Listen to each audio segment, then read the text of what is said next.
ಅಗಸ ಬಟ್ಟೆ ತೊಳೆದ ಅಗಸೆ ಹೊಟ್ಟೆ ತೊಳೀತು ಅಂತ ಆ ಥರ. ಇದು ಹೊಟ್ಟೆ ಪ್ರಾಬ್ಲಮಿಗೆ, ಗ್ಯಾಸ್ಟ್ರಿಕ್ಗೆ, ಆ್ಯಸಿಡ್ ರಿಫ್ಲೆಕ್ಸ್ಗೆ ರಾಮಬಾಣ ಅಂತಲೇ ಹೇಳ್ತಾರೆ. ನಮ್ಮ ತಾಯಿಗೆ ಹೆಲ್ಪ್ ಆಗಿದೆ. ನನಗೆ, ನನ್ನ ತಮ್ಮಂಗೆ, ನಮ್ಮ ತಂದೆಗೆ ಗಟ್ ಇಶ್ಯೂಸ್ ಇದೆ. ನಾನು ಅಗಸೆ ಟೀ ಪ್ರತಿದಿನ 3 ವರ್ಷದಿಂದ ಕುಡಿತಾ ಇದ್ದೀನಿ.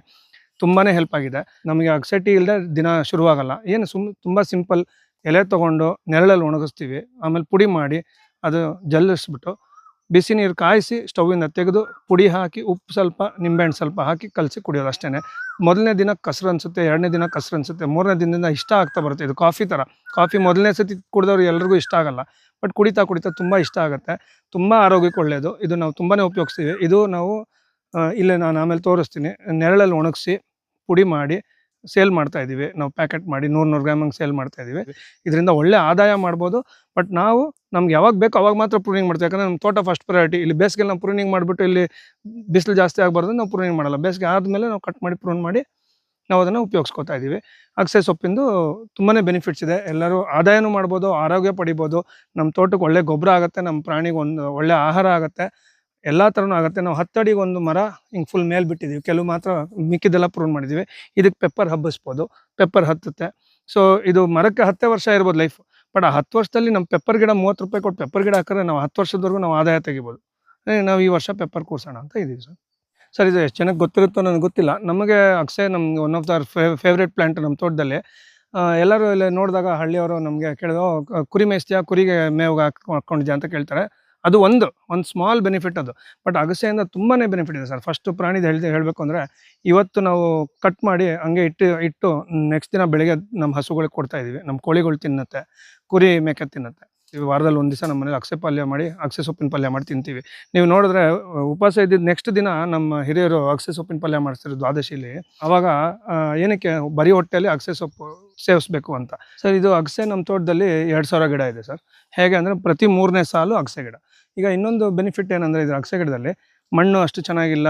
ನಮ್ಮ ತೋಟದಲ್ಲಿ ಬೇಗ ನನಗೆ ವಾತಾವರಣ ಕ್ರಿಯೇಟ್ ಆಗಬೇಕಂದ್ರೆ ಅಗಸೆ ಗಿಡ ಹಾಕ್ಬಿಟ್ರೆ ತುಂಬ ಬೇಗ 8-9 ತಿಂಗಳಿಗೆ ನಿಮ್ಮ ಕಾಡಾಗ್ಬಿಡುತ್ತೆ. ನಿಮ್ಮ ಹಣ್ಣಿನ ಗಿಡ ಎಲ್ಲ ನಿಧಾನಕ್ಕೆ ಮೇಲೆ ಬಂದ್ರೂ ಅಗಸೆ ತುಂಬ ಮೇಲೆ ಬರುತ್ತೆ, ಬೇಗ ಒಂದು ಕಾಡು ಅಂತ ಸೃಷ್ಟಿ ಆಗುತ್ತೆ. ಇದರಲ್ಲೂ ನಾವು ಏನು ಸ್ಪೇಸಿಂಗ್ ಇಲ್ಲ ಸರ್. ಒಂದು ಗಿಡ ತಂದಿಲ್ಲ, ಎಲ್ಲ ಬೀಜ ಉದುರಿಸ್ಕೊಂಡು ಹೋಗಿದ್ದೀವಿ ನೋಡಿ. ಸ್ಪೇಸಿಂಗ್ ಏನೂ ಅಗತ್ಯ ಇಲ್ಲ, ಸಮೃದ್ಧಿಯಾಗಿ ಬೆಳೆಯುತ್ತೆ. ನಾವು ಪ್ರೂನಿಂಗ್ ಮಾಡಿದ ಮಾತ್ರ ನಾವು ಕಟ್ ಮಾಡಿ ಕೆಳಗೆ ಹಾಕೋದು. ಒಳ್ಳೆ ಮಲ್ಚಿಂಗ್ ಆಗುತ್ತೆ. ಇದು ಅಗಸೆ ಗಿಡ ಇರೋದ್ರಿಂದ ನಮ್ಗೆ ಒಳ್ಳೆ ವಾತಾವರಣ ಕ್ರಿಯೇಟ್ ಆಗುತ್ತೆ.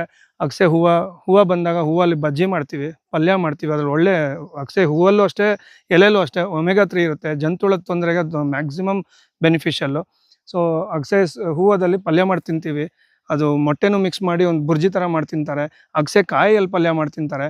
ಅಗಸೆ ಬೀಜ ಉದುರಿದ್ದು ನಾವು ಎತ್ಕೋತೀವಿ. ಈ ಗಿಡದಲ್ಲಿ ಏನೂ ವೇಸ್ಟ್ ಅನ್ನೋದಿಲ್ಲ. ಪ್ರೂನಿಂಗ್ ಮಾಡಿದ್ದನ್ನು ನಾವು ಭೂಮಿಗೆ ಹಾಕಿದಾಗ ಕಾರ್ಬನ್ನು ಆ್ಯಡ್ ಮಾಡ್ತಾ ಇದೀವಿ ಸಾಯಿಲ್ಗೆ, ಪ್ಲಸ್ ಮಲ್ಚಿಂಗ್ ಆಗ್ತಾ ಇದೆ ನೋಡಿ ಸರ್. ಇದು ಅಗಸೆ ಬೀಜ. ನಮ್ಮದು ಏನು ಕೆಲಸ ಇಲ್ಲ ಸರ್. ಇದು ಕಾಯಿ ಬಂದಾಗ, ಹೂ ಬಂದಾಗ ಪ್ಯಾರೆಟ್ ನೋಡ್ಬೋದು ಬಂದು. ಬೇಡ ಅನ್ನಷ್ಟು ಪ್ಯಾರೆಟ್ ಇರುತ್ತೆ ಹೂವು ತಿನ್ನೋಕ್ಕೆ. ಕಾಯಿ ಬಂದಾಗ ಸ್ವಲ್ಪ ತೊಗೊಂಡು ಪಲ್ಯ ಮಾಡ್ಕೊಂಡು ತಿನ್ಬೋದು. ಆಮೇಲಿಂದ ಕಾಯಿ ಉದುರಿರುತ್ತೆ, ತೋಟ ಓಡಾಡ್ತಾ ನಾವು ಕಾಯಿ ಎತ್ಕೋತಾ ಇರೋದು, ಬೀಜ ಎತ್ಕೋತಾ ಇರೋದು, ಬೀಜ ಸೇಲ್ ಮಾಡೋದು. ಬೀಜ ನಾವು ತೊಗೊಂಡು ಅಗೇನ್ ಸ್ಪೇಸಿಂಗ್ ಏನಿಲ್ಲ, ಮಣ್ಣು ಲೂಸ್ ಮಾಡಿ ಸುಮ್ಮನೆ ಉದುರಿಸ್ಬಿಟ್ರೆ ಅದ್ರ ಪಾಡಿಗೆ ಅದು ಬರುತ್ತೆ. ಸುಮಾರಷ್ಟು ಕಡೆ ಕಾಯಿ ಬಿದ್ದು ಅದೇ ಚಿಗುರು ಹೊಡೆದಿರುತ್ತೆ. ತುಂಬ germination is very easy. 99% germination ಆಗುತ್ತೆ. ಸಸಿ ಮಾಡಬೇಕು, ಟ್ರೈ ಮಾಡಬೇಕು ಏನೂ ಇಲ್ಲ ಸರ್. ಸುಮ್ಮನೆ ಉದುರಿಸ್ಕೊಂಡು ಹೋದರೆ ಸುಲಭವಾಗಿ ಬೆಳೆಯುತ್ತೆ.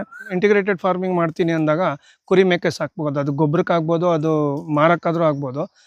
ಅದಕ್ಕೆ ಒಳ್ಳೆ ಮೇವಾಗುತ್ತೆ. ಕುರಿ ಮೇಕೆ ಸಾಕಾಣಿಕೆ ಮಾಡ್ತೀನಿ ಅನ್ನೋರಿಗೆ ಫಸ್ಟ್ ಮಂತಿಂದ ಒಳ್ಳೆ ಇನ್ಕಮ್ ಆಗುತ್ತೆ. ನೀವು ಸಪ್ರೇಟಾಗಿ ಮೇವು ಬೆಳಿಬೇಕು ಅನ್ನೋದೇನಿಲ್ಲ. ನೀವು ವಾತಾವರಣ ಕ್ರಿಯೇಟ್ ಮಾಡ್ತೀರಾ, ಹಂಗೆ ಒಂದೊಂದು ಸಾಲಲ್ಲಿ ಒಂದೊಂದು ದಿನ ಮೇವು ತೊಗೊತಾ ಇದ್ದರೆ ನೀವು ತೋಟದ ಆ ಕೊನೆಗೆ ಹೋಗೋಷ್ಟು ಈ ಕೊನೆಯಲ್ಲಿ ಮತ್ತೆ ಶುರು ಆಗಿರುತ್ತೆ ಎಲೆ. ಸೊ ನಿಮಗೆ ಒಳ್ಳೆ ಫಾಡರ್ ಆಗುತ್ತಿದು. ಇದು ಸುಮಾರು ಜನ ನಾವು ಅಗಸೆ ಗಿಡ ಅದಕ್ಕೆ ಹಾಕೋದು ಅಂದ್ಕೊಂಡಿದ್ದಾರೆ. ಬಟ್ ಬೇರೆ ಬೆನಿಫಿಟ್ಸು ಸುಮಾರು ಅಷ್ಟಿದೆ ನಾವು ಮಾತಾಡ್ದಂಗೆ. ಬಟ್ ಒಳ್ಳೆ ಫಾಡರ್ ಕೂಡ ನಮ್ಮ ಹಸುಗಳಿಗೆ ಪ್ರತಿದಿನ ಕೊಡ್ತೀವಿ. ಅಗಸೆ ಮರ ತುಂಬ ಹೈಟ್ ಬೆಳೆಯುತ್ತೆ, ತುಂಬ ಚೆನ್ನಾಗಿ ವಾತಾವರಣ ಕ್ರಿಯೇಟ್ ಆಗುತ್ತೆ. ಆಮೇಲೆ ನೋಡೋಣ ಸರ್, ಗೇಟ್ ಹತ್ರ ಟೆಂಪ್ರೇಚರ್ಗೂ ಇಲ್ಲಿಗೂ ಟೆಂಪ್ರೇಚರ್ ವ್ಯತ್ಯಾಸ ಆಗುತ್ತೆ. ಅದಕ್ಕೆ ತುಂಬ ಬಿಗ್ ಕಾಂಟ್ರಿಬ್ಯೂಟರ್ ಅಂದರೆ ನಮ್ಮ ಅಗಸೆ ಗ್ಲಿಸಿಡಿಯಾ ನುಗ್ಗೆ ಕೂಡ. ಗೇಟ್ಗೂ ಒಳಗೂ ನನ್ನ ಅಂದಾಜಲ್ಲಿ ಒಂದು 2 ರಿಂದ 3 ಡಿಗ್ರಿ ಅಂತೂ ವ್ಯತ್ಯಾಸ ಇರುತ್ತೆ. ಈ ಬೇಸಿಗೆಯಲ್ಲೂ ಕೂಡ ತೋಟದಲ್ಲಿ AC ಇದ್ದಂಗೆ ಇದೆ. ನಾವು ಗೇಟ್ ಹತ್ರ ಬಿಸಿಲು, ನಾವು ಥರ್ಮೋಮೀಟ್ರಲ್ಲಿ ಟೆಂಪ್ರೇಚರ್ ನೋಡೋಣ ಆಮೇಲೆ. ತುಂಬಾ ನೇಚರ್ಗೆ ಕಾಂಟ್ರಿಬ್ಯೂಟ್ ಆಗುತ್ತೆ. ಹೇಳ್ದಂಗೆ ಸುಮಾರಷ್ಟು ಪಕ್ಷಿ ಬಂದು ಅದು ಮನೆ ಮಾಡುತ್ತೆ, ಪಕ್ಷಿ ಬಂದು ಕೂರುತ್ತೆ ಸರ್. ಆಮೇಲೆ ಸುಮಾರಷ್ಟು ಜನ ಸೋಲಾರ್ ಡ್ರೈಯರ್ ಮಾಡ್ಕೋತಾರೆ ಸೊಪ್ಪು ಒಣಗಿಸ್ಲಿಕ್ಕೆ, ಮತ್ತೊಂದು ಒಣಗಿಸ್ಲಿಕ್ಕೆ. ಅದು ಮತ್ತೆ ಪ್ಲಾಸ್ಟಿಕ್ ಬಳಕೆ ಆಗುತ್ತೆ.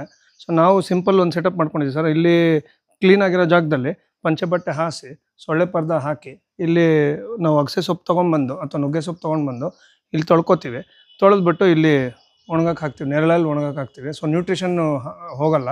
ಬಿಸಿಲಲ್ಲಿ ಒಣಗಿದ್ರೆ ನ್ಯೂಟ್ರಿಷನ್ ಹೋಗುತ್ತೆ, ಬೇಗ ಒಣಗುತ್ತೆ, ಬಟ್ ನ್ಯೂಟ್ರಿಷನ್ ಹೋಗುತ್ತೆ. ಇಲ್ಲಿ ಒಣಗಿಸ್ತೀವಿ, ಪ್ರತಿನಿತ್ಯ ಹಿಂಗೆ ಉಲ್ಟಾ ಸೀದಾ ಮಾಡ್ತೀವಿ ಎಲೆನ. ಸೊ 3 ಇಂದ 4 ಡೇಸ್ ಬೇಸಿಗೆ ಆದರೆ ಬೇಗ, ಇಲ್ಲಾಂದರೆ ಸ್ವಲ್ಪ ನಿಧಾನವಾಗಿ ಅದು ಒಣಗುತ್ತೆ. ಒಣಗಿದ್ಮೇಲೆ ಕೆಳಗೆ ಮನೆ ಒಳಗೆ ತೊಗೊಂಡೋಗಿ ಅದು ಪೌಡ್ರ್ ಮಾಡಿ ಶೋಧಿಸ್ಬಿಟ್ಟು ಅದನ್ನು ಪ್ಯಾಕೆಟ್ ಮಾಡಿ ನಾವು ಸೇಲ್ ಮಾಡ್ತಾಯಿದ್ದೀವಿ ಸರ್. ಇದು ಮಾರ್ಕೆಟಿಂಗ್ ನಾವು ಮಾಡ್ತಾಯಿದ್ದೀವಿ.